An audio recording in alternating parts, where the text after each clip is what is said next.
Welcome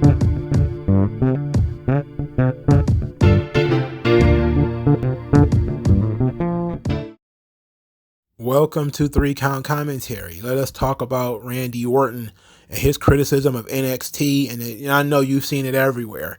Randy Orton says these guys don't know what they're doing. They don't know the art of professional wrestling. Let's hear what Randy said in its full context. So Randy at this point is talking about Edge returning. And Edge returns as a mentor to him, somebody he can go to and ask for ideas and ask for, feedback, because, for the last several years, people have been coming to him, asking him for feedback, asking him what they should do. And it's different now because he has Edge that he can go and talk to. And this is how we get into the subject of what Randy Orton is about to discuss thusly. Oh, wow. Hey, can you help me with that? Instead of everyone coming to me, or instead of me feeling like I didn't have anyone to talk to, now I got Edge, who's probably one of the best minds in the business that I've been fortunate enough to be in the ring with. He helped turn it around for me because he had that old school mentality and he knew how to work, and he wasn't taught that, when the red light's on, cream the shit out of the guy. So Edge wasn't taught to cream the guy, as he said. It's hilarious how you put it. I haven't heard somebody say somebody got creamed in a long time. That's talk about old school. That's old school. That's like 1950s talk right there. Anyway, he's talking about how Edge knows how to make his stuff look good, but not be too realistic, it's in terms of him really knocking the shit out of you. And making it look good is the art of pro wrestling. It can look good because it's real, or it can look good and it's not real. And that's the point, is to look good and not be real. And he's going to this is where the sort of trampoline of where he begins to criticize NXT. Because there's an art to what we do, and a lot of guys have lost that art, and now instead of selling a punch, because you need to sell a punch, now I'm protecting myself because I don't want to get my fucking jaw broken. So, in saying that, because if you might not have listened to the interview, or if maybe you didn't watch the video, Randy Orton sort of showed how he put his hands up to protect his head and jaw and everything, because talent are coming in hot with these punches. And I noticed that too. And if you listen to anybody talk about selling a punch, one of the things you do is you take the punch. You leave yourself open to take the punch.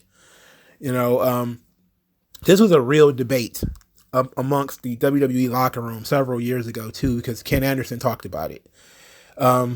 He says that when he was working with Shawn Michaels and Undertaker, he talked about the difference to working with both of them. And he says that when he used to cover up, Undertaker liked it because it made it seem like the punches were for real and he needed to protect himself. If somebody's really throwing punches at your head, you would protect yourself. But he said he would go to Raw, and Shawn hated it. Shawn wanted you to open yourself up, sell the punch in a different way, rather than turtling up, because now you're not showing your emotions to the audience. And both of them is a difference in philosophy, in terms of Undertaker being okay with it, looking realistic in terms of you trying to protect yourself, while Shawn is more of the old school. Somebody throws a punch, you just whip your head back or whatever. You look like you just got punched in the head, head snap back, but it's not really realistic that you would get punched in the head 100 times that way. But that's just what pro wrestling does, and that's what pro wrestling is. And so if you're turtling up, you're not giving him the head snap of a punch or the chop or whatever. You're blocking part of it. You're making him look like shit, which is, I think, was Ken Anderson's critique that Shawn Michaels had told him, is that you need to open up. And people have said that over and over again. I've heard both arguments that, hey, turtling up is good, but turtling up is not good. Now, Randy Orton is saying, hey, I started turtling up because I had to, because these guys are really, laying it in. They're going a little too heavy out here, and this is where he sort of begins his, continues his critique of NXT. And that's unfortunate. But the art to professional wrestling, like when Vince was on, he talked about your number one priority, above all, being protecting your opponent. That's not taught necessarily in NXT. So there that goes. That's him, sort of criticizing Triple H and the Triple H regime. Now, I know a lot of people have, they're coupling what happened with Ridge Holland with what happens, what he's talking about. They're not protecting their opponents. And part of that is true. And I can understand that, and I can have some agreement in that. But it's not just that situation. It's not just that. There's a lot of things that go into it. For instance, that frog splash he just took from the Street Profits a couple of weeks ago, where Montez Ford absolutely destroyed him with a frog splash. That was ugly. And the Street Profits were not NXT 2.0 guys, And I think people are kind of overthinking it with the whole NXT thing, because it's becoming a big deal in the business, period. Is that people are too worried about looking good and not about their stuff being good. And I think that's over. I think he talks about NXT because a lot of these guys go through NXT first. He's not wrestling guys on the independent. So obviously it has to be NXT, as these guys come through that feeder system and come up to him, whether they were athletes that were turned into wrestlers, or whether they were NXT talents that were recruited and brought in. It doesn't matter which, because he didn't specify which. He's just talking about guys who came through NXT. So a lot of the clickbait will be like, it's the guys who clearly they have no history of wrestling that are doing all of this stuff. And I'm just kind of like, I don't know. It's a good question, and I'm glad he didn't really go too deep into it. So there's just enough there for it to be criticism, but it's also it left some meat on the bone for people to speculate. And I know that. So you thought it was changing. I've been in the ring with guys that came from NXT, and they don't know what the fuck they're doing. Yes. And it's unfortunate, but that, I think, is just kind of how things are changing. I remember you going through those tweets about the knee thing that everybody's doing. Well, and that was just kind of fucking around and having fun, and people, everyone's slapping their knee. Yeah. That was a thing for a while, you know what I mean? Yeah. And like, so, one every now and again, okay, but there was a couple guys that overdid it. But Edge coming, though, kind of reminded you of the business. Edge, I go, you know what? I can trust this guy. I can give this guy my body in this ring and tell this story. And I don't have to, in the back of my head, worry about him only being concerned with looking cool in that ring and hitting the fuck out of me and taking my head off. Because he knows I know how to work. And when he hits me, I'm going to sell. I'm going to react, and I'm going to make it bigger, and he doesn't have to hurt me. It makes everything better. Yeah. Yes. So there it is. It's all about, hey, trust and selling. I can't really put it much better than that, but I've seen a lot of quotes that have left sort of that part out. And the issue is that because guys don't sell, people feel the desire to really just hit you for real, And he's like, look, I can sell. I know what I'm doing here. You don't have to hit that hard. I know how to take something light and make it bigger. And that's the art of wrestling is what he's talking about here. And sometimes these guys just don't have that. And if that's what was going on in NXT, is you putting these guys in the ring with Randy Orton, and Randy wrestled a lot of guys from NXT. He really has. We'll be here forever going through the laundry list of guys, But Shinsuke Nakamura dropped John Cena on his head. What was this? When he was brought up, was that 2017?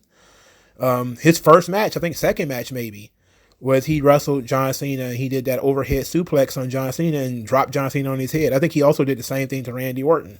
That's just kind of how they do things in Japan. I mean, we saw him, verbally apologizing after he did it. But that kind of stuff, it happens. Samoa Joe, he ended Tyson Kidd's career with the Muscle Buster, a move he had been done 100 times. He had ended his career. Again, this is not just about Ridge Holland. You gonna say Samoa Joe was some kind of green rookie when he hurt Tyson Kidd? No, Samoa Joe was considered one of the best wrestlers on the planet. Everybody loves Samoa Joe. He fucked up though, and he hurt Tyson Kidd. And he really injured him, and he injured his career. You know, you can say Shinsuke Nakamura was some kind of green rookie when he dropped John Cena on his head. No, nobody's gonna say that.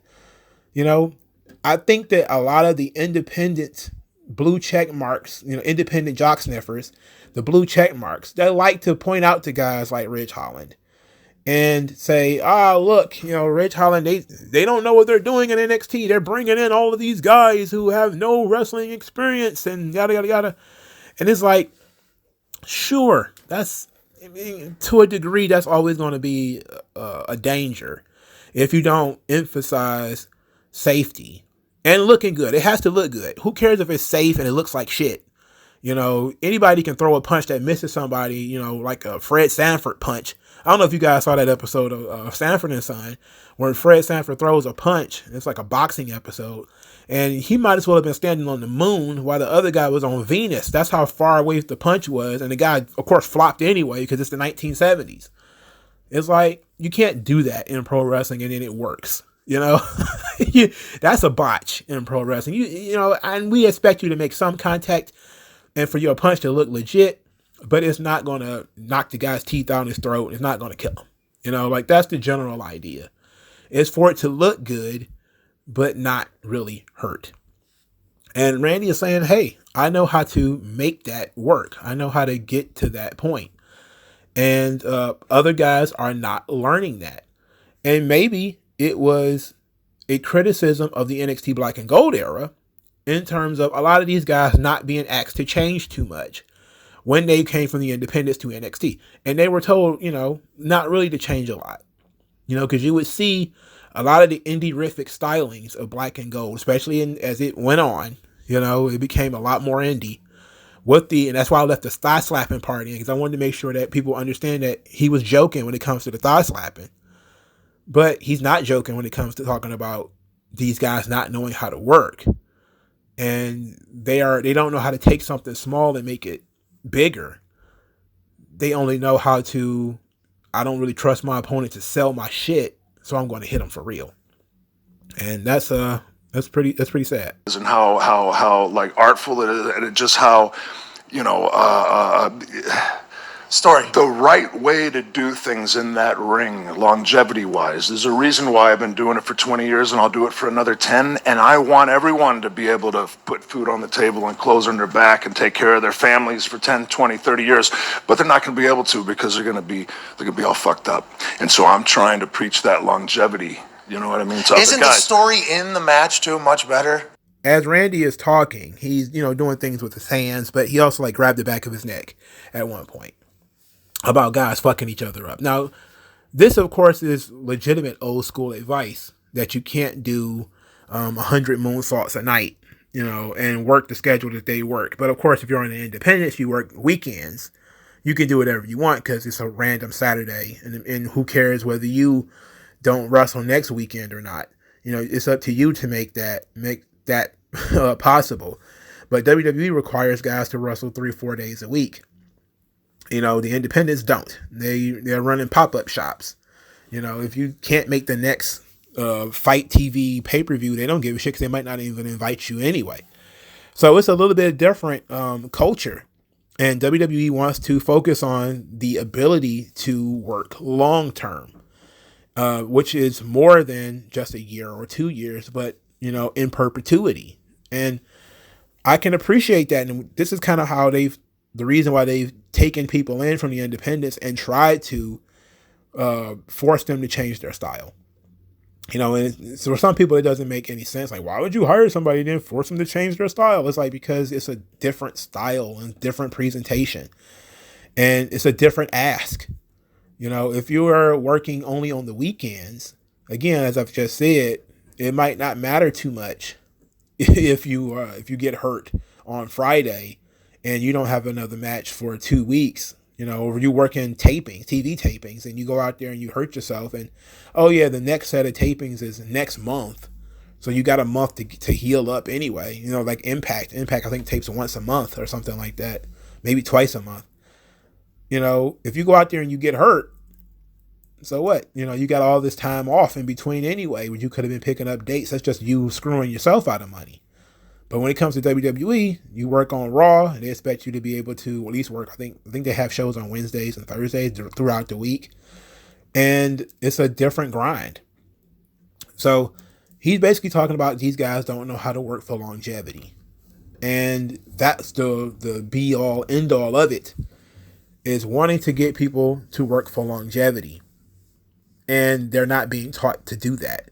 So the question, of course, is that whether it's a critique of NXT Black and Gold or NXT 2.0 or the independent guys or the rookies that they're bringing in, that they're recruiting from the streets, the athletes or whatever, the models and athletes or whatever, regardless of which, mistakes are going to happen. Injuries are going to occur. These things are as, normal, period. But he mentioned the words NXT, and that just made people flip out. So that's why, everybody's like, oh my God, he's talking about NXT. And it's like, he's been in the ring with people he hasn't been in the ring with anybody from the newest iteration of NXT. The NXT 2.0, he hasn't wrestled anybody who's been on there, because nobody has been called up that was on there yet. He hasn't really been, so everybody he's worked with was been from the Black and Gold NXT. And a lot of them were independent wrestlers. He was in the ring with, I believe, Damian Priest. He was in the ring with Keith Lee at one point. I don't think he did anything with Karrion Kross. He's been working with the Street Profits. And we know that, Montez Ford botched that frog splash and absolutely destroyed him with that. He's been working with Gable and Otis. He's been working with Riddle. He's been working with Amos. Amos didn't really go through the NXT system either. So he's been working with a lot of guys, but a lot of those guys were Black and Gold NXT talents. A lot of them were, from the independents, or they've been around for a while. But since he didn't say any names, we don't know who it is. Therefore, saying who we should be blaming for this seems a little silly to me. But I do understand that, hey, they rebooted NXT, and a lot of people who are in the company, seems like the rebooting of NXT was necessary, at least for them. When a guy like Finn Balor says, hey, the reboot was necessary, I think that I tend to err on the side that Finn Balor might know what he's talking about. Now, Randy Orton is saying, hey, they weren't necessarily taught to protect each other down there. And we saw the amount of injuries that they were going through in NXT, and including, I think Finn Balor had a broken jaw. They were down there getting it in, man. That hard-hitting style, they were beating the shit out of each other. So that's just something to consider. But let me know what you guys think in the comment section below. Like, share, and subscribe. And I will talk to you guys later. Peace.